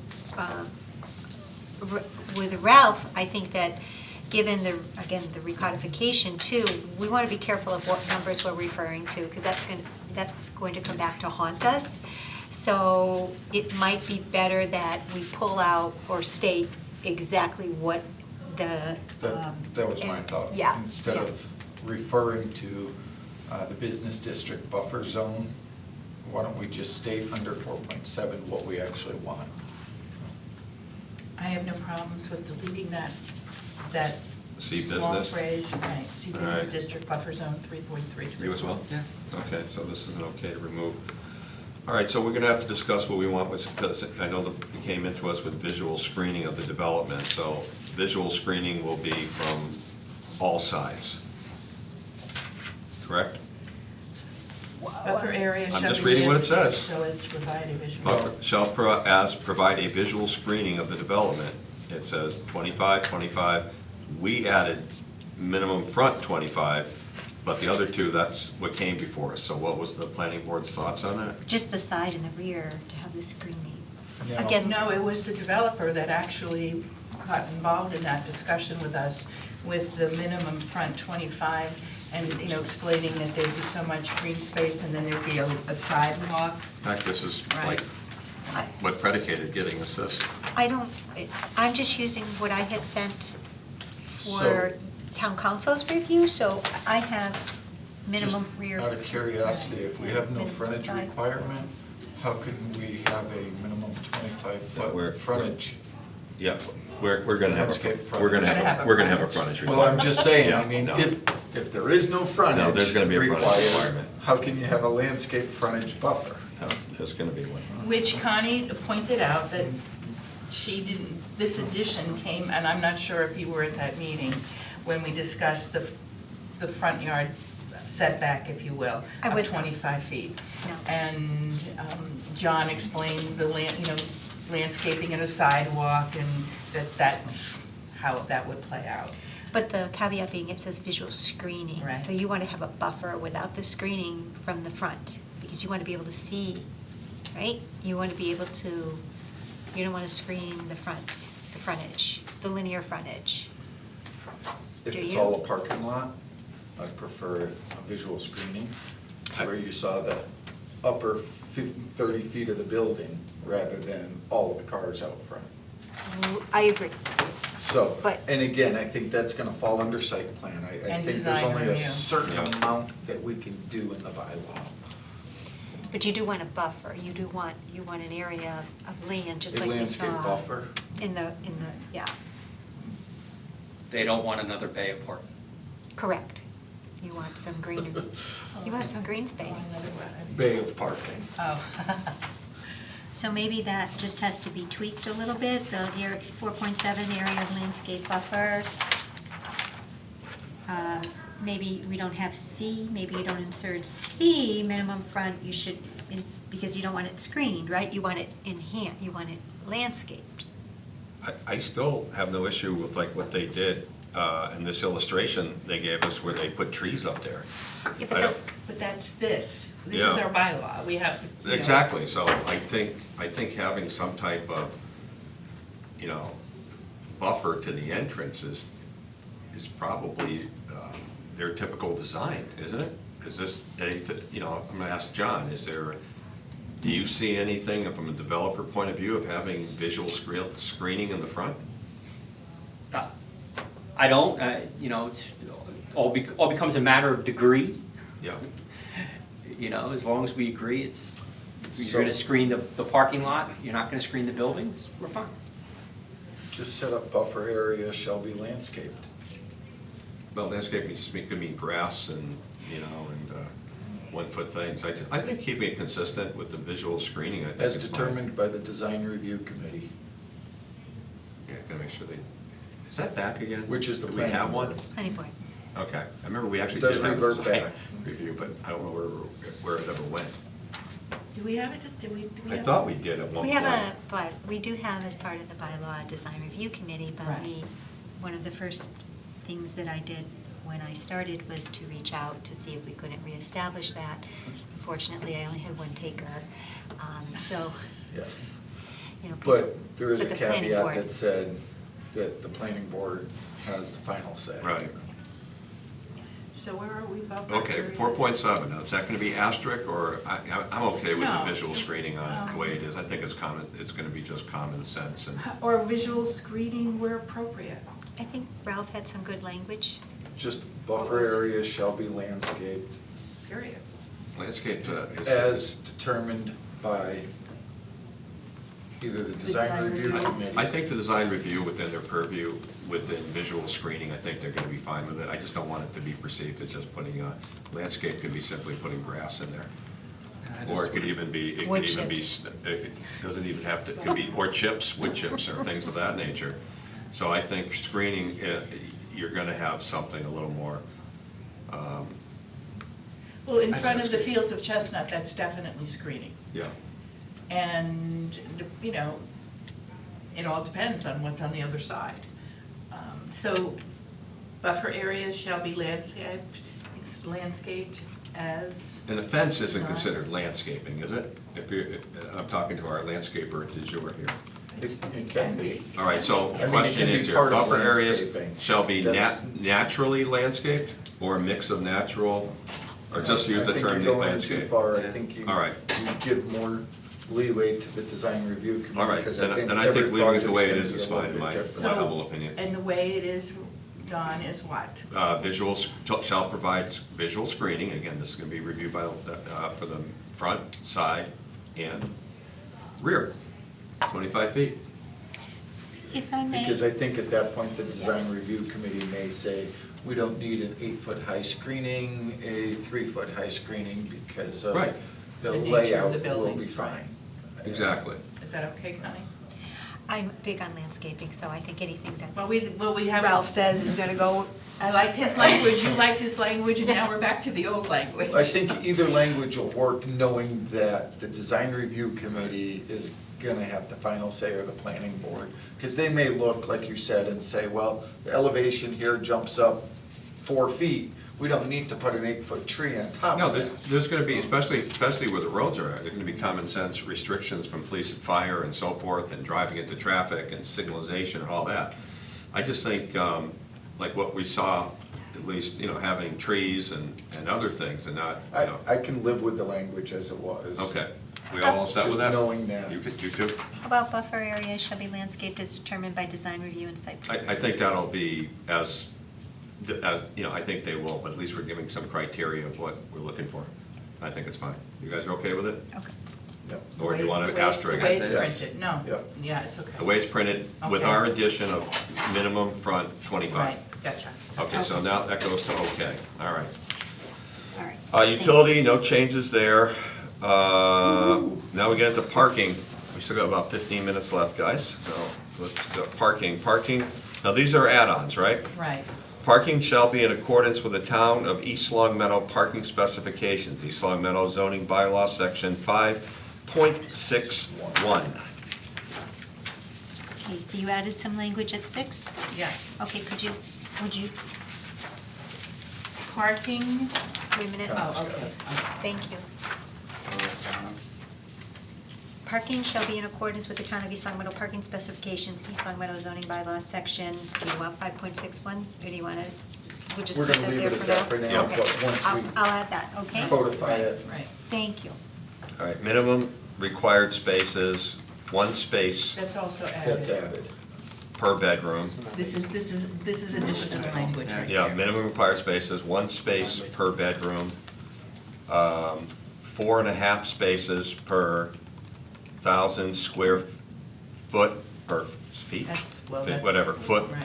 of gross floor area of commercial and business uses. And one space per 3 seats for restaurants, which is consistent with restaurants. Exactly. As the 4.5 is consistent with the planned business development, which is a mix of uses.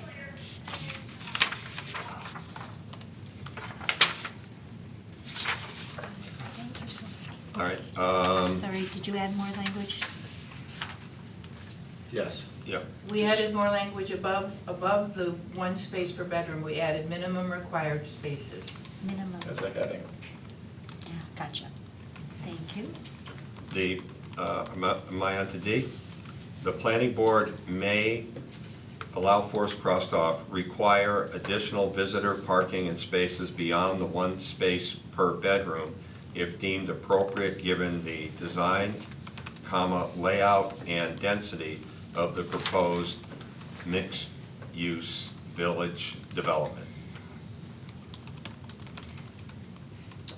I want to make sure that Connie has this change here, and this change, Okay. when she's done typing, because we discussed it a lot last time around, but I think we discussed it previously too, so she might have it. Please give me one more time, after one space per bedroom. Right. Period. The planning board may add May require May- additional visitor parking Ah. spaces beyond the one space per bedroom if deemed appropriate, given the design, layout, and density of the proposed mixed-use village Village. development. It's D, it's not an Yeah, add-on. that's not Yeah, an add-on, that's Connie. It's not an add-on, it's D. That's That's number D. D. Yeah, just a couple tweaks to it. Oh. Number A is one space per bedroom. Thank you, okay, B is 4.5, C is Gotcha. 3. okay. B is 4.5? Yes. B is 4.5, C is 3, Okay, so. and D is just, instead of allow, they require. Strike 4. Okay, wait, I'm sorry. Hold I'm sorry. Hold on. So you've got, There's 4. Allow 4. Yeah. Oh, yeah. this planning board may allow for additional visitor parking spaces beyond the one space per bedroom if deemed appropriate, given the design, layout, and density of the proposed mixed-use development. Right, so mixed So- use is just mixed-use village, Village, and then planning board may require additional. that's it. Rest of it's the same. Okay, item E. Thank Oh, you. There's an add-on to the, let me see what the original one was. It's just the add-on, It's just right, taken into consideration, right, and then provide, I'll just read it for people at home.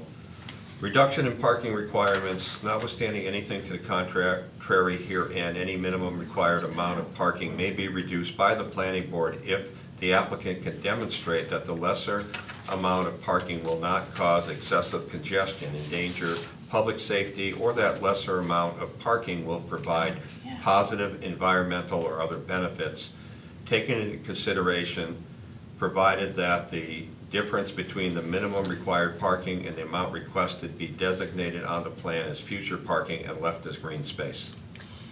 That was the add-on.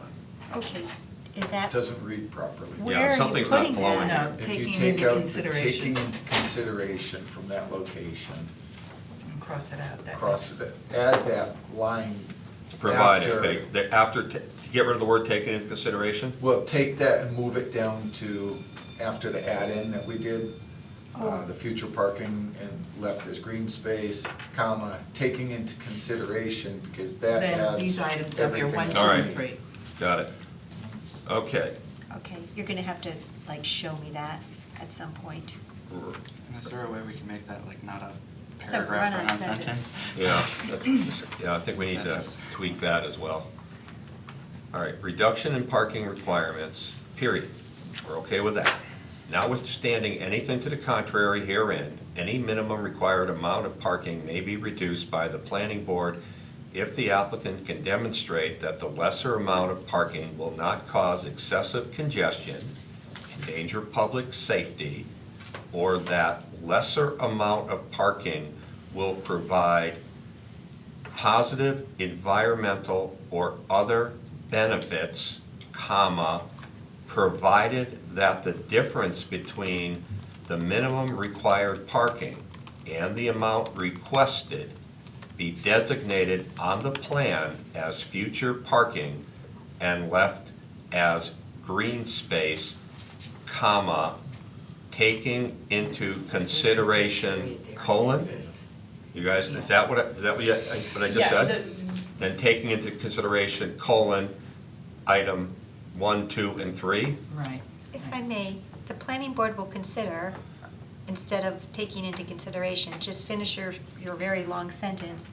The planning, and just where it says currently taking into consideration, just change that. The planning board will consider these factors. Consider, Yes. okay. Yeah. Above 1, 2, and 3. So we're gonna remove taken into consideration out and replace it with the planning board will consider the following factors? And one of them is such other factors as may be considered by the planning board? We'll consider the following. Okay, so let's, and I. I'm just trying to make it not circle into itself.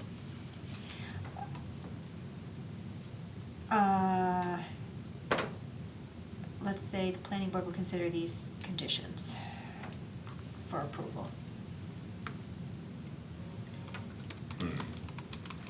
Okay, after green space period, what are we writing in there? Okay. What's gonna be the, are we gonna put before items 1, 2, and 3? The planning board will consider. Remember, item 3 is, it also is considering such other factors as may be considered by the planning board, Well, which seems to be, Well, that's why I said the planning board will consider these conditions for approval, such other let's see, and then they've got such other factors. Maybe that's redundant, but it does say there could be other items that may be subject to Considered. all right, other so, stipulations. so how do we lead into it? Taking into consideration, is it right now? And I do need the verbiage, that other sentence to insert, but I'm gonna need that in writing, because, Yeah. okay. Also, provided that the difference between that, all right, so I'm fine simply saying the planning board we'll consider the will following. consider the following. I mean, is that, Colon. oh, Okay.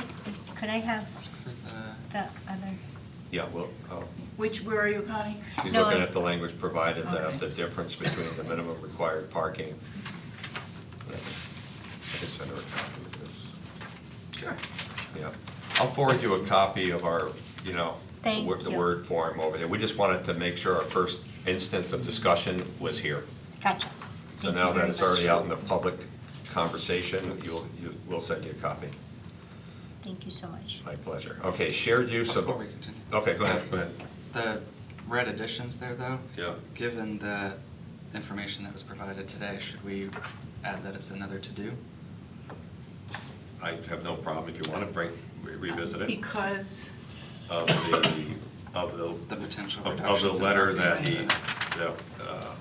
regarding that project in New Jersey at Fairway Town Center and the ratios they use. it's still, but it's still, there may be some differences in the minimum required parking versus what the development would need. And so, at any given time, uses change. And that's why the additional language that the minimum, whatever the minimum ends up being, if they want something less than that, this language would require that it would be, that the difference between the two would be designated on the plan and kept as open space for future parking. And so it doesn't matter what the formula is, they still might want something different. I have a thought. Or anybody might want something different. May I? Please. Okay, so I had some thoughts about this discussion, right, and how, if you make them build it as green space, then they're still gonna have to build it anyway, right? Because it's essentially not allowing for a reduction at all for the developer. Well, I wouldn't But go hold that on, I far. just want, if I I wouldn't go may, that far, if I but may go ahead. please finish. I think if we, but just to Marilyn's point, because you don't know what uses are gonna change over time, right? Correct. If you put in your parking requirements, a similar space amount layout, then could that like alleviate that issue? I don't get you. Yeah, I don't either. So so are you concerned about uses as to, because right now it's 1 space per bedroom, 1 space for a certain number of seats, 4.5 spaces per commercial and business. If you change that, could we work on like a calculation that would be okay with respect to the uses regardless of what uses you had, is what I'm trying to say. Does anybody get that? Or is it Well, just you know, not coming out at all? I asked a similar question to John, because if you're creating a space that's only 2,000 square feet in your overall plan, it's gonna be a coffee shop, it's gonna maybe be a little tiny nail salon or something. The impact would be negligible between the change in uses. Right. My concern, or my thought is, if you have a 25,000 square foot use, and you come in and use, and I don't know what could be, what it could be that the parking would not be as necessary because of whatever that use is. But then that use leaves, the development is built, and then in comes an Aldi or a village center market, or I would love a Trader Joe's. That would definitely bring in more use and more required parking. So these are all these unknowns, so how do we as a community? So the use wouldn't, so it would just, if the use change, it'd still be commercial or business, which is still the same required number of parking spots per 1,000 square feet. Unless it's Not less, unless you've reduced it, because you say you don't need it. Right, but, so, give me an Well, no, comparison of that. No, I mean, I'm less concerned about, I'm less concerned about the commercial parking requirement, which it seems like what you're focusing on. Well, that is. Well, I'm less concerned about it. The issue I have is the benefit of mixed use. The true physical benefit of it, above and beyond all the niceties that we like, is that you need less physical parking for the two things together than you do for the two things separately. And you typically want to take advantage of that to then have your uses be closer together, so they're more pedestrian oriented, so they're more likely to interact, etc. By requiring the additional parking to be banked or to be preserved as green space, you are giving up that advantage. You're saying, instead of looking at it in its actuality and dealing with the interaction of the mixed use, you're saying regardless of that benefit, we still want more parking and provide that more parking space on the plan. And by doing that, you're giving up your benefit of mixed use. But in a way, we've already addressed that as a town with our current parking minimum requirements. But you don't have mixed use. No, we don't, but we have parking formulas for all the uses within the mixed use. But they're singulars. Well, true, but this is what we did, Jane, with the planned business development, where if, a commercial piece requires 5,000 square feet for one parking space, 5 spaces for 5 spaces commercial, I'm getting mixed up, 5 spaces commercial for 1,000 square feet, retail it's 6. You have a formula of 4.5, so you're already getting a reduction, recognizing the shared piece. So, you know, I'm not. But you have to also recognize the shared piece that you're having now with residential too. And you're gonna have like this flow out of But you're people. not, but even based on how your parking is situated and what you showed us, people who are coming in here to use this aren't gonna park over here. This. So, but I have a question, so with respect to your example, so you have 25,000 square foot, right, of like a business or some sort of use, right? And, I hope we get a use no, like that. but that was your example, and who did you anticipate utilizing that space prior to the Trader Joe's coming in that you would like to see? Like in your example, I just wanna try to figure it out.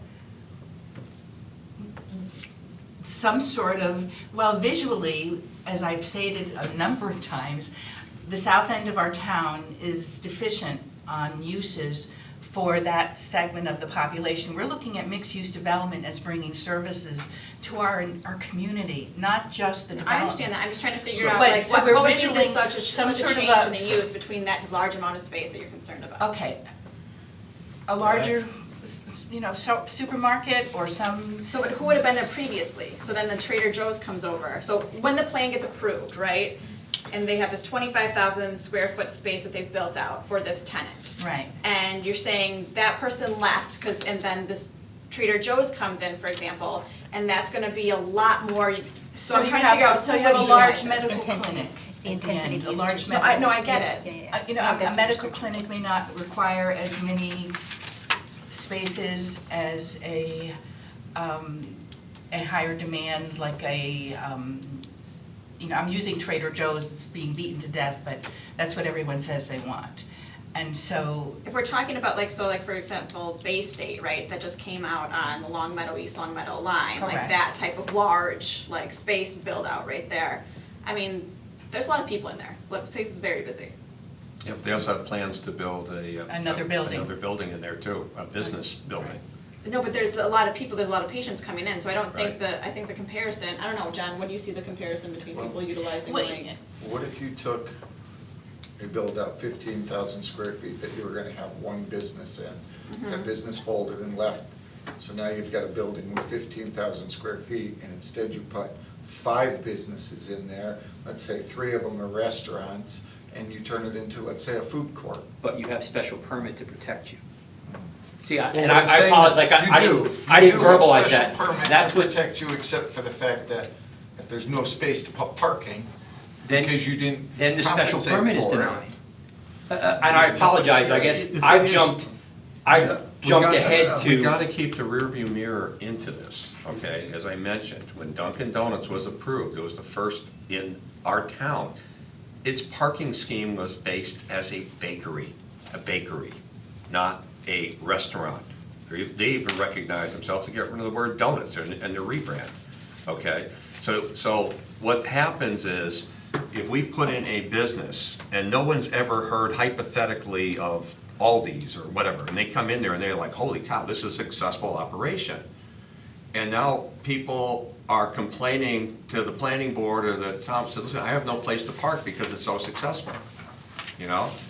We have just We're in 2 hours. taken away, I know, I'm about to wrap it up. I just made an executive decision on putting an asterisk after this, and this is where we're gonna continue.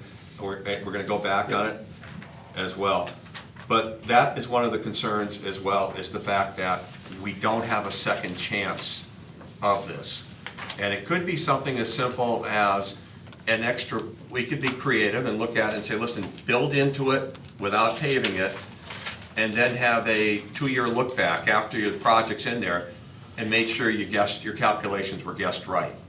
Because you, as I said, you could be putting businesses in there. I mean, take a look at where we are at Center Square. It's a fairly popular place, but we all know what the best, you know, Center Square Grill is the big draw.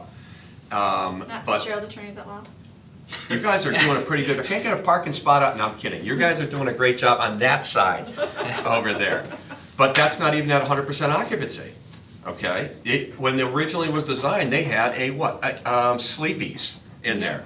So they took a single use, and what they do, split it, and now put in a restaurant in there as well, another restaurant. So the question is, you can't add parking once the parking's been created. But if you have an emergency area for it, and we come back and go, you know what, I guess East Long Meadow really does love that Emeralds, that, like you put it in one of your other places, 'cause I remember, that stayed in my mind when you were pitching it earlier. And they come in and go, we really like that, boy, we miscalculated parking, oh well, too bad, park on Chestnut Street, we'll have valet parking off-street, we'll do things like that, like you see on the Cape.